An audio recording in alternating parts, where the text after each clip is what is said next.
A very warm good afternoon to one and all present here. On behalf of Asian Education Group, I welcome all of you to the 7th chapter of Leadership and Entrepreneurship Aspiration Development Series. I'm truly delighted to say that AEG is leaving no stone unturned to enhance and pace up the learning and development of its students even during the pandemic. With the hope of stimulating and nurturing the leadership capacities of its students and giving them an exposure to the industry needs, this afternoon is another attempt for the same. Well, I must say that today's session will not be a usual one, as the theme today is self-monitoring for an effective personality. And who could be better for this than our guest today? Students, we have with us Colonel Sudeep Mukherjee, behavior change scientist, leadership effectiveness and business growth consultant, and founder director, Anchor NLP. Sir backs himself with more than 28 years of active army and corporate experience. He's a certified master trainer and facilitator, a master practitioner in neuro-linguistic programming, a hypnotherapy practitioner as per the American Board of Hypnotherapy, and certified NLP trainer. We welcome you, sir. Be it serving the nation or helping the businesses grow, sir has always been a valuable asset to the nation and industry. Currently, he has been training professionals on neuro-linguistic programming, which is a very pragmatic and extremely resourceful concept for individuals and organizations at large.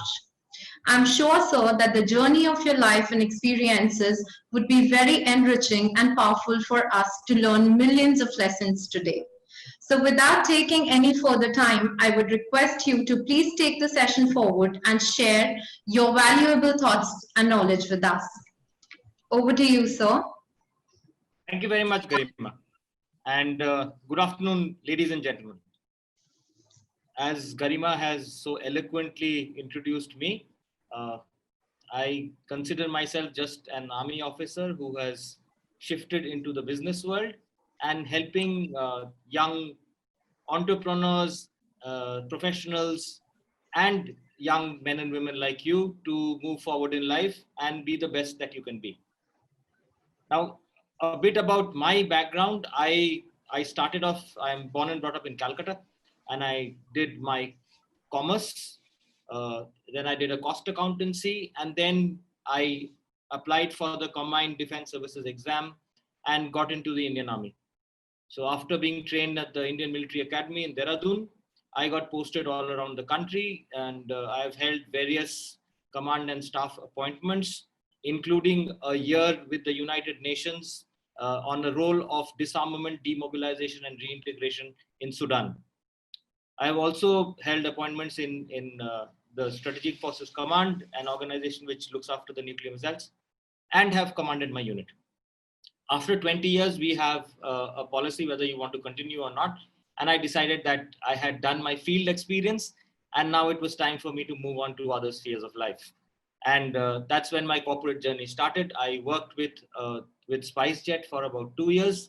And then I started off on my own, working in the field of human behavior and how to enhance performance of businesses and of individuals. Now, how did I choose this field from what I was doing earlier? And that came about because of my experience in counterterrorism. Because I was posted in places where we fought terrorists, that is in Punjab initially, then Assam and Kashmir, as also in Sudan. And my experiences in counterterrorism led me to be curious about why would people, do stuff like that? Why would they go and kill innocent people? Why would they fight for a cause which, doesn't lead anywhere?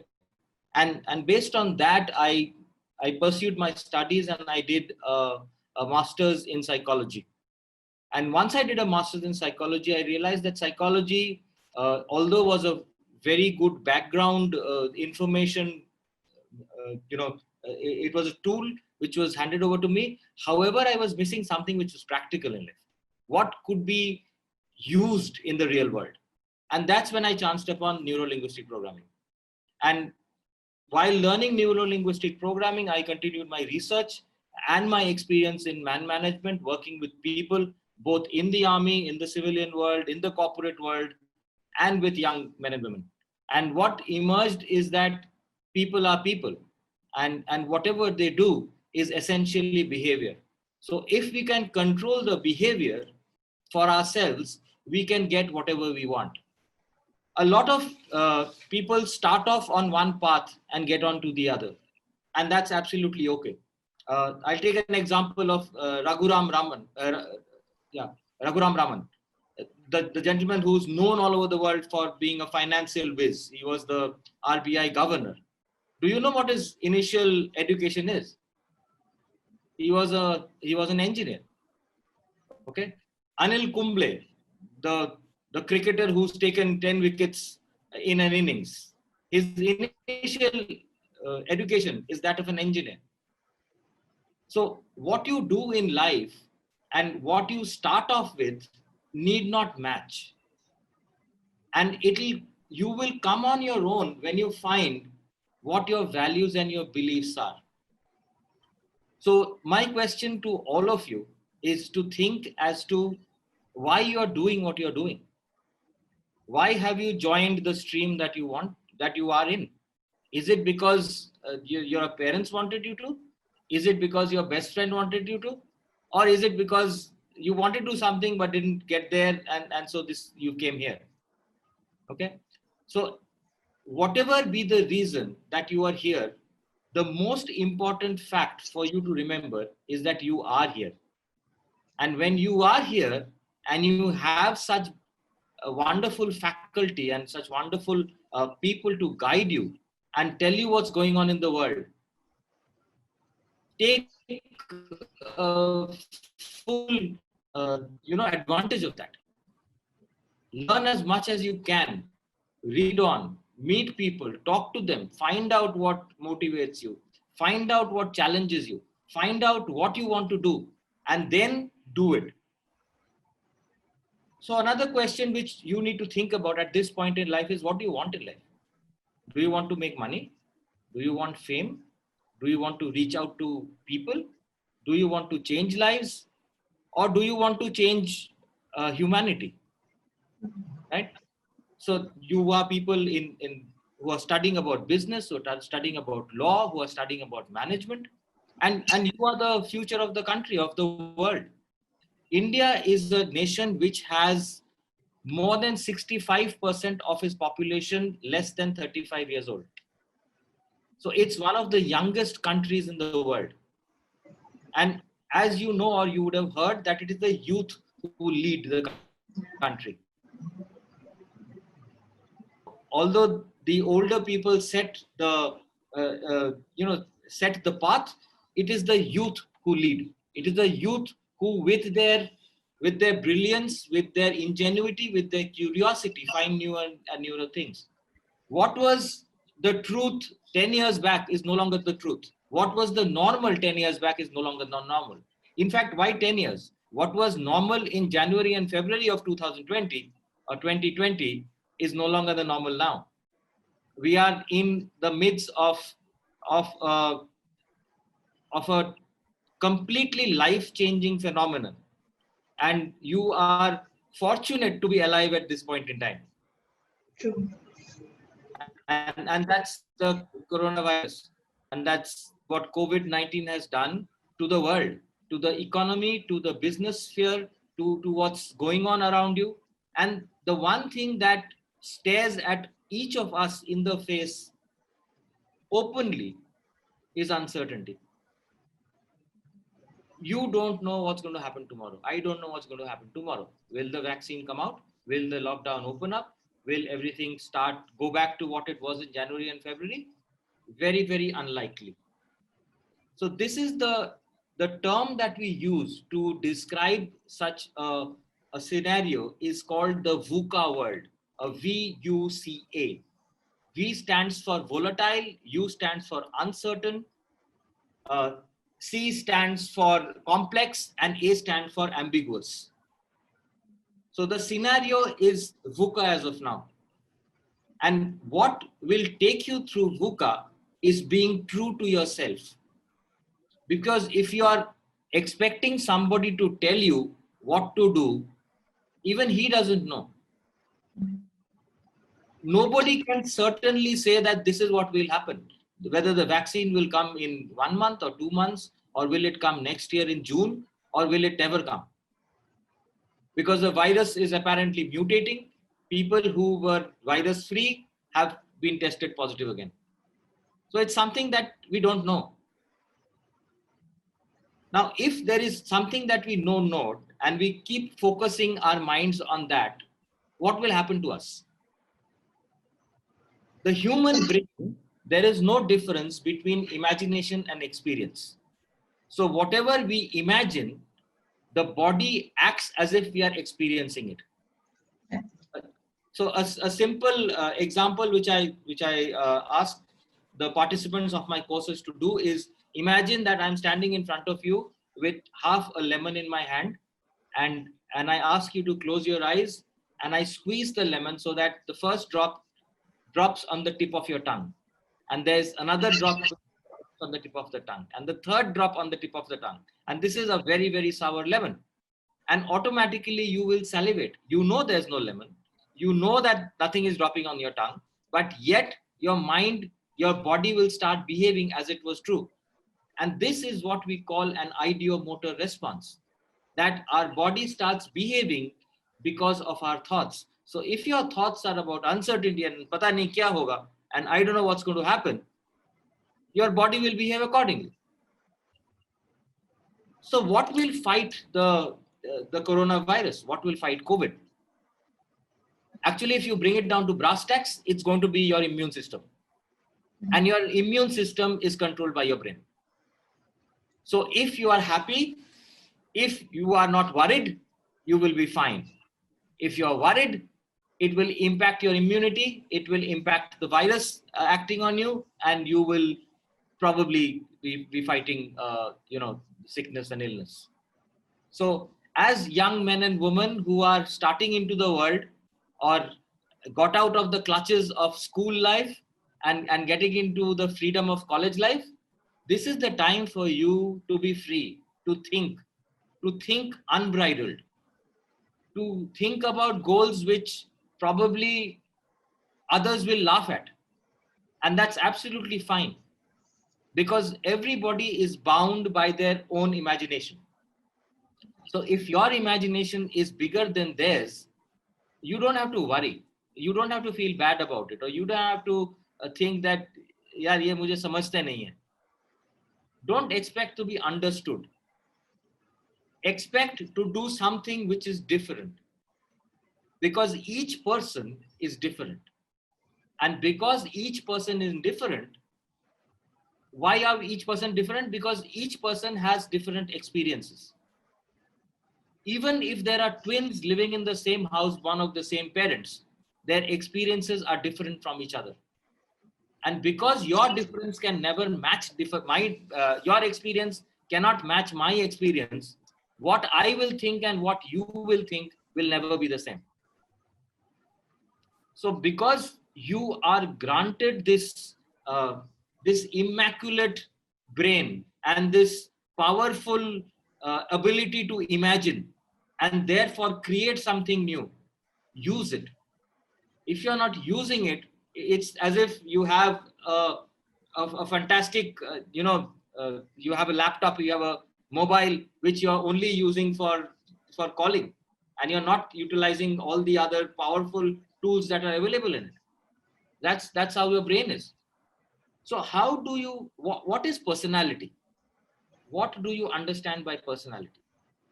Now, personality is what you project outside, is what people, when they see you, think of you. So as you go on in college, and I'm sure there will be people who will come and tell you how you should dress, or how you should groom yourself, or how you should talk, or how you should stand. What I say is that you should do what you feel true to. Okay. So for example, people say that Mark Zuckerberg, you must have heard of him, who's the founder of Facebook. He always wears a gray t-shirt and blue jeans. That's his standard dress throughout the year. Okay. But when he was called to the US Senate to talk about privacy theft, he came in a black suit. Right? So you will have to dress according to the function, according to where you are. You can't expect to come to college in Bermudas and t-shirts which have Bazigar written on it. Right? That you can wear at home, but not in college.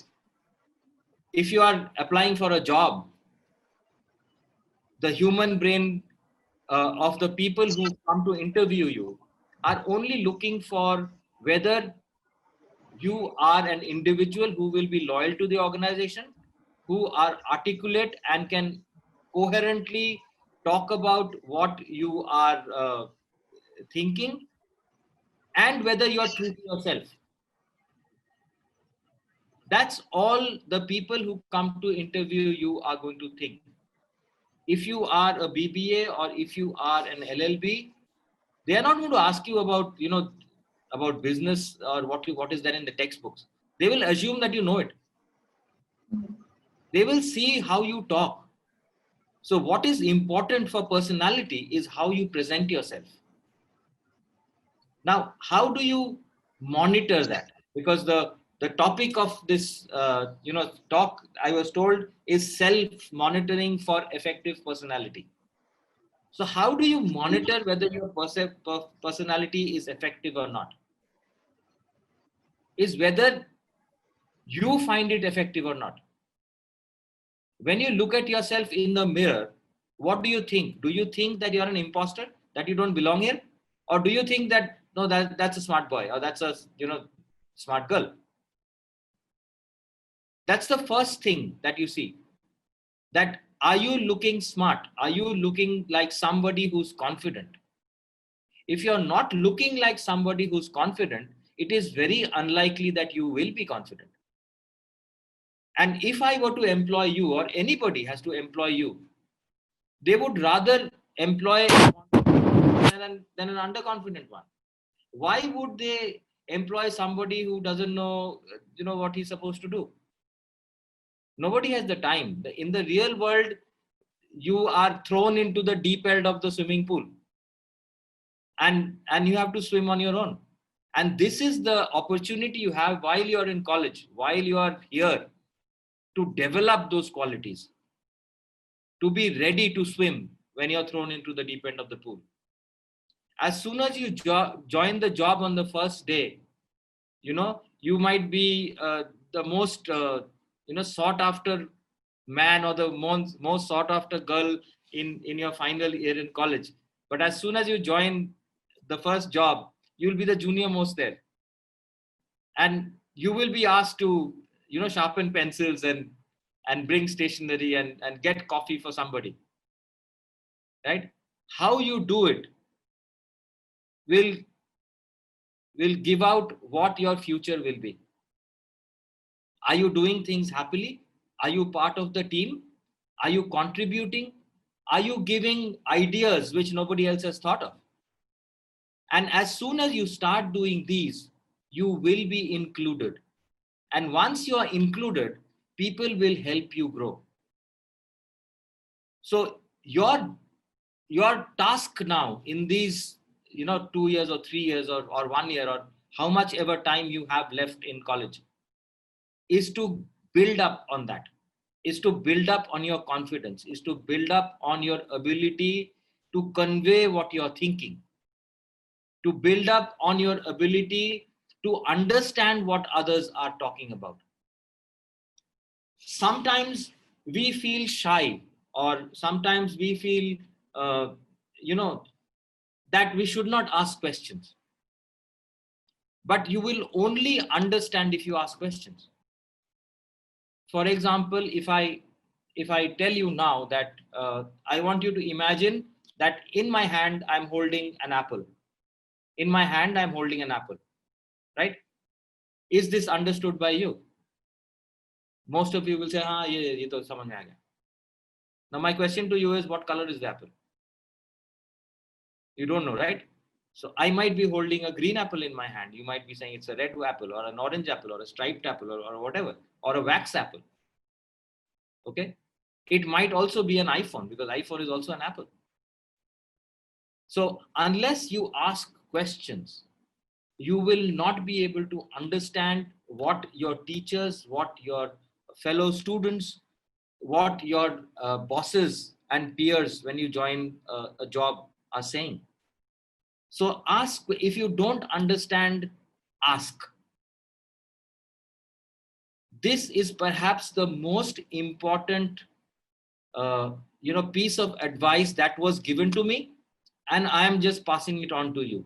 If you don't understand, ask. No one will say no. People will answer you. Maybe they will say, come back to me later after the class. Or they may say that, I'll have to find out more about what you're asking and get back to you. But people will answer you. And once they answer you, in your head, the loop will be closed. In your head, that belief will become solid. And once that belief will become solid, you will believe in it. And when you believe in it, when you talk about that subject, people will believe you. So just to elucidate that, if I ask you what was your favorite subject in school, you would all think of something. Maybe some will say math, some will say English, some will say biology, some will say, history and whatever. And if you think back as to why you like that subject so much, it would be because you liked that teacher. It would be that the teacher who taught you that subject believed in the subject. And because you liked the teacher, you liked the subject. And that is how much human behavior impacts us. That if somebody believes in something, everybody tends to believe him in that. If someone doesn't believe in it, it is clearly visible to everybody else. There would be some professors who you would die for, who would have 100% attendance in their classes. There would be some other, professors who you would rather not attend, right? And that's a very normal thing which happens in all colleges. Is it the right thing? No, it's not. But does it happen? Yes, it does. And therefore, it's important for everybody, from students to professors to professionals to people who are working in the field for a long time, to continue to upgrade themselves, to continue to learn, to continue to become better, to continue to solidify their beliefs and change their beliefs if necessary.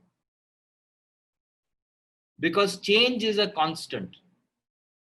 Each time the environment changes around you, you need to change yourself to be adaptive to the environment.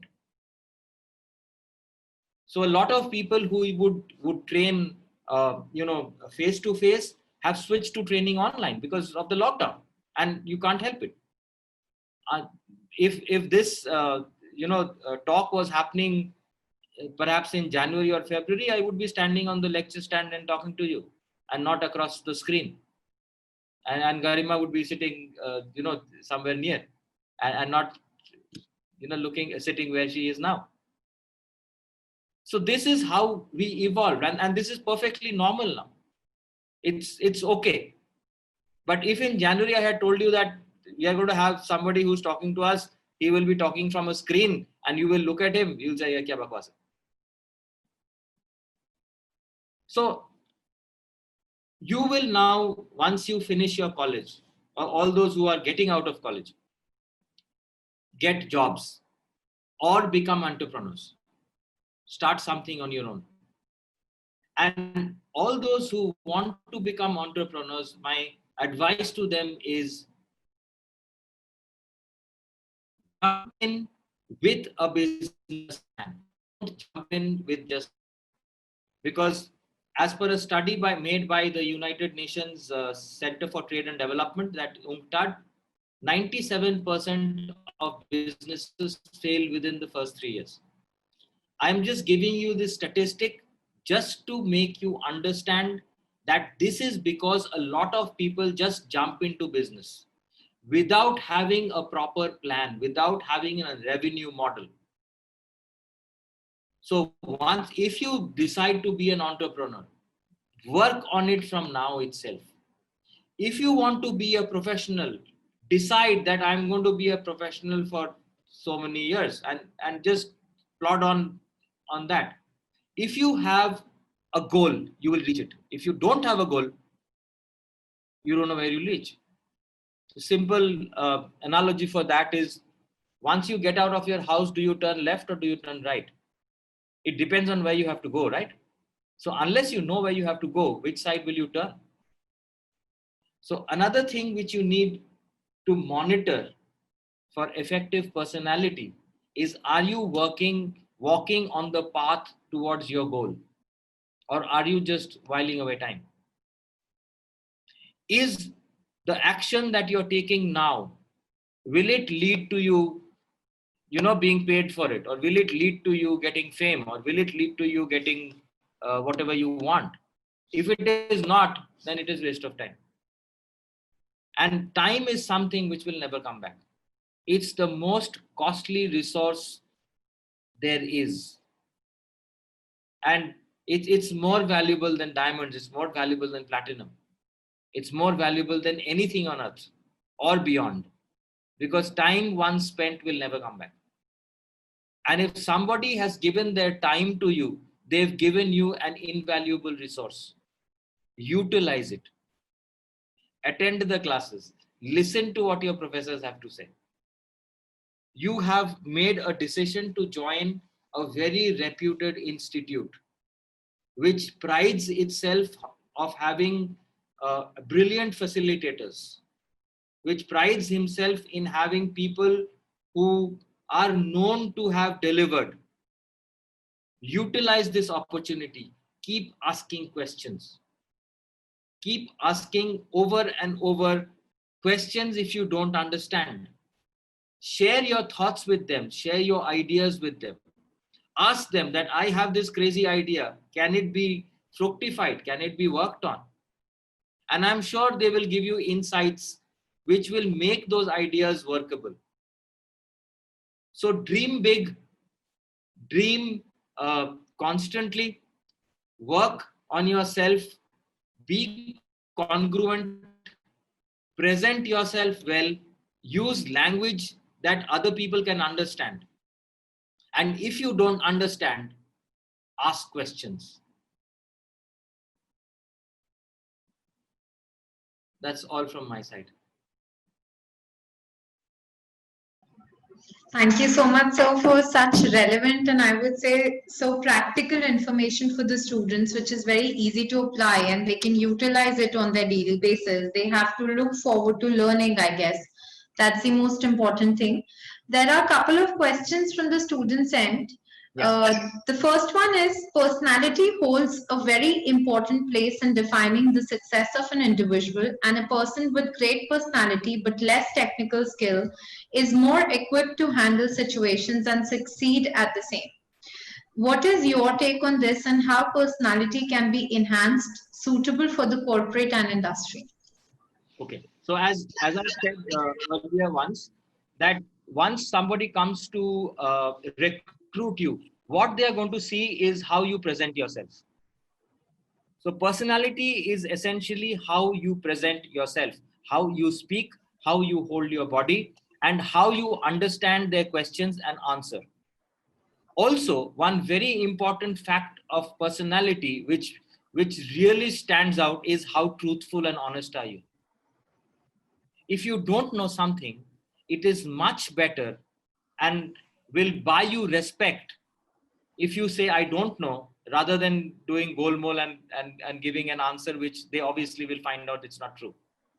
So the question that you asked as, how do you ensure that your personality stands out, is know more, is read more, is be more congruent. And if you know, answer. If you don't know, say, I don't know. Does that answer your question? Yes, it does, definitely. So they have to look forward to knowledge and they should know their reality as well. Yeah. The next question is that, can you please suggest a few tips as to how one can enhance self-awareness? Okay. self-awareness is knowing what you do or knowing how you stand, right? It's easy to be to speak that. It's very difficult to undergo. For example, you will have friends who will come with problems to you and you will easily give them solutions. Ye kar lena, wo kar lena. But once you're undergoing the same problem, it is very difficult for you to find the solution. And if somebody tells you a solution, you say, don't tell me that. Nahi hoga. And that's because as human beings, we can observe people through time. We can see what they were in the past, we can see what they are now, and we can project as what they will be in the future. That is very difficult to do for ourselves because we are in the now. It's difficult for us to comprehend what we are earlier, what we were earlier, and what will we be in the future. I'll give you a small example here. The best friend you had in school, right? If you think about yourself at that point of time, your taste in music, your taste in movies, your taste in food, your taste in clothes was something.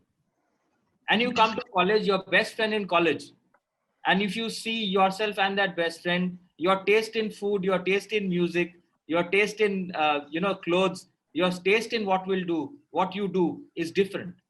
So somewhere from between school and college, you've changed. And you will only come to know of that change as an observer and not of yourself.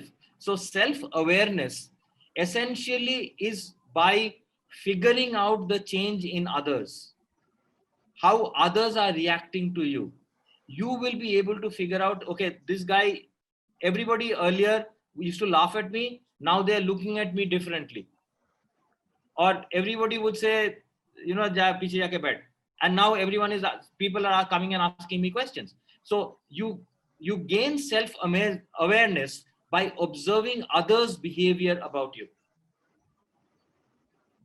Very true. I think the society has a lot of role, and our immediate social group also gives us constructive feedback. Yes. And enhances our self-awareness. So there's a very interesting question from a student. He's asking that how do we get to know that what are we actually capable of or what are our capabilities, and we can work upon them. Okay. So let's say there's a battery, right? A battery which says 1.5 volts. What is 1.5 volts? It's a potential difference. It's a potential. It does not give out the current. It doesn't give out the amperes. It just gives out the potential. So when you say I have potential, it actually means nothing. What is important is what can you do?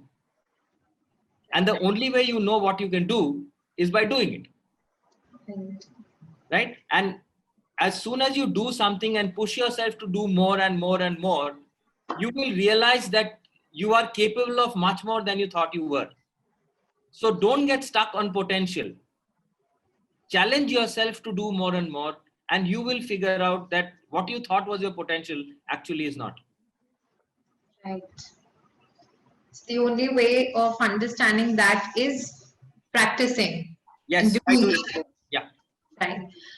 So the next question is that usually we all set up goals, but find it very difficult to stick to them. How can one remain motivated and driven towards the goals? Okay. So the problem in goals is that it tells you the end position. So all those who have played football will know that the end, the opponent goal is there about 100 yards away. But the important part is how do you get there? The important part is how do you move from where you are to where you want to be? Having a goal is not enough. What is important is the next step. Because the human brain can only think of the next step. And when you take the next step, the brain has got something called the feedback mechanism. And once you do something and you get a positive feedback that, yes, I have been able to do it, automatically the next step and the next step and the next step become easy. But if you're focusing on the goal and not focusing on the steps that you need to take, it'll become difficult. Another point that you brought out is motivation. Now, motivation has two components. The first component is value, and the second component is intent. So you might think that, I run or exercise every day morning, or I want to go to sleep and wake up at 5 every morning, right? Find value in it. That's why you say it, yeah, I want to do it. But unless there is an int, you won't do it. So how do you motivate yourself? Focus on the intent, which brings me back to what I said earlier, is practical to do things. Unless you do it, it's nothing. It's in the air. Yeah. Sure. So the next question is, how can one work on their personal weaknesses? Sometimes it is very difficult to self-analyze the weakness and work on them ourselves. But what can be done in such situations, and how can one handle self-doubt? Okay. So there are two questions here. Number one is how do you work on your weakness? And my answer to this is usually different from what you usually hear. I say don't work on your weakness, work on your strength. Make your strength so strong that weakness will not matter anymore. Okay, so you don't need to see why you say you want to work on your weakness is that you want to compete with others. And I keep saying each person is different, and each person has their own strengths. So if you have a strength and you work on that strength and make it so strong, people will not talk about your weaknesses at all. Right? So are you interested to know how Amitabh Bachchan plays football? Or how, and what else? Sachin Tendulkar, sings. It's not important. Work on your strengths. Don't think about your weaknesses. The second question that you asked is, what was the question, Garima? Can you? So the student wants to know that how can we handle self-doubt? And sir, I see another question related to this. One more student is asking that how do we deal with the judgments passed by other people? Okay. Okay. So self-doubt, it's connected. Thank you, Garima, for connecting it. The self-doubt comes from judgment. It always comes from judgment. When you feel that the problem with judgment is it has two components. One is the criteria by which you are being judged, and second is by the person who's judging. Right? So for me, who's been in the army, I think Garima has long hair, so it's not good. But for a woman to have long hair is very good, right? So my judgment actually doesn't matter. I will judge based on my criteria. So people will judge you. It's a normal fact. In fact, all those who say we don't judge are lying. Within the first 7 seconds of meeting anybody, we judge them on 5 criteria. Okay? The first criteria we judge them is gender. As soon as you see someone, the first thing that you make up in your mind, is it male or female? Right? And this is because it's an animal instinct, because we are essentially animal. The second criteria we judge them is the generation. That is this person old or too young or within our mateable age. The third factor that we judge people on is socio-economic status. That is this person relatable to us, or he's too high or too low. The fourth criteria that we judge people by is, believe it or not, intelligence. And there is no logical reason.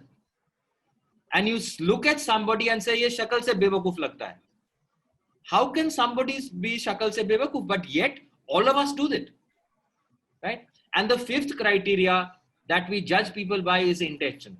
Ye chahta kya hai? What does he want? So we judge people by these 5 criteria, and each person's criteria is different. So if you're worried of judgment, you will continue to be worried all the time. So don't be scared of judgment. It is going to happen. It's the truth. Accept it. It's like saying that, Suraj ne jagna chahiye. I don't like the sun. It's just too bad. It's going to happen. Right? I think few things are inevitable, and so are judgments and doubts. Yes. need to deal with them. Yeah. So the next question is, and in fact 3-4 students want to talk about this. They're saying that if I am an introvert and I cannot socialize with people easily, this is going to affect my work productivity and my experience at the corporate. So how can I improve that? Okay. So number one is, these are labels which have been created by some people to put people in boxes. The ye introvert hai, ye extrovert hai. There's no one who's an introvert, there's no one who's an extrovert, right? These are just labels. I don't believe in them, because I'm sure that if you think you're an introvert, there would be somebody who you can talk anything with, right? Or people at home you can talk anything with. Why you refrain from talking is because of your fear of judgment, or why you refrain from talking is because you feel that you don't have enough knowledge to share, right? Or what will these people think of me? And that's why you want to be shy, you don't want to share, right? As soon as you join the corporate job, people will see you as an individual, as you are. Okay, they will figure out who you are. And if you are good in your job, whether you socialize or you don't socialize, it doesn't matter. Because if you are professionally good, you will get work. If you are professionally not good, you will not get work. It's got nothing to do with whether you're socially popular or socially unpopular. Because at the end of the day, a business wants to make money, and the business will make money by people working on it. And they would rather have people who work than people who are, very good looking and dance very well and sing very well. Right? So don't worry about being an introvert. Enhance your knowledge, be professional, and that will speak. As I said earlier, work on your strengths. Right. So the next question is that we all know that it is extremely important to be an effective team member for the corporate world, but usually there are different kinds of personalities in a team. How can we settle with different kinds of personalities? Okay. By understanding that each person is different, by understanding that no two people are alike, and that's okay. By accepting that people will be different. Okay. By accepting that some people will like you, some people will not like you. And you are not putting yourself up for a matrimonial, right? You don't want everybody to fall in love with you, because you're not getting married with everybody. What you need to know is you are looking to be respected. Remember, there's a huge difference being wanting to be liked and wanting to be respected. Your aim should be to be respected, and you will be respected if you are a professional and if you are good in your job. So focus on your job, focus on being good in it. Automatically you will be respected and you will be part of the team, because you cannot keep good people out. It is bad for the organization, it's bad for business. Right. So the next question is, there are a lot of stressors such as work, career, relationships, expectations, etc. Can you please suggest a few tips to deal with them at personal level so that our work productivity is not hampered? Okay.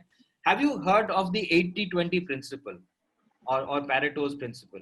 It says that we spend 80% of our time doing 20% of our productive work. Mm-hmm. Okay. In any organization, 80% of the work will be done by 20% of the people, and the remainder 80% will be roaming around, right? So that happens with you as well. What you need to do is to do stuff that makes you happy. So there are, let's say, 10 tasks you need to do in a day. Do the one which will give maximum happiness to you or maximum satisfaction to you first. Because if you keep doing small jobs which are not giving satisfaction, at the end of the day, you'll find that pura din chala gaya, kuch ho nahi paya. Whereas if you do the first thing first, even if the rest of the day you can't get anything done, you'll still be satisfied. Yes, I've got something done properly. So managing your tasks and doing stuff, prioritizing what needs to be done first, that's perhaps the most important thing. Sure. So we have one last question from the students. How can we adopt positive thinking for our daily life routine? You don't need to adopt positive thinking. You have to be positive. Okay. There is something called confirmation bias. It's a psychological phenomenon. It means that you will see what you're looking for. Okay. So it's small exercise here. I want you to look around wherever you're sitting and see what all are there in red, orange, brown, earth colors, these colors, red, orange, and brown. Just turn around your face. Just look around. Red, orange, and what all are there. Okay. Done? Okay. Now I want you to close your eyes and just think of what all are there in blue. And open your eyes and look around and see what all you missed.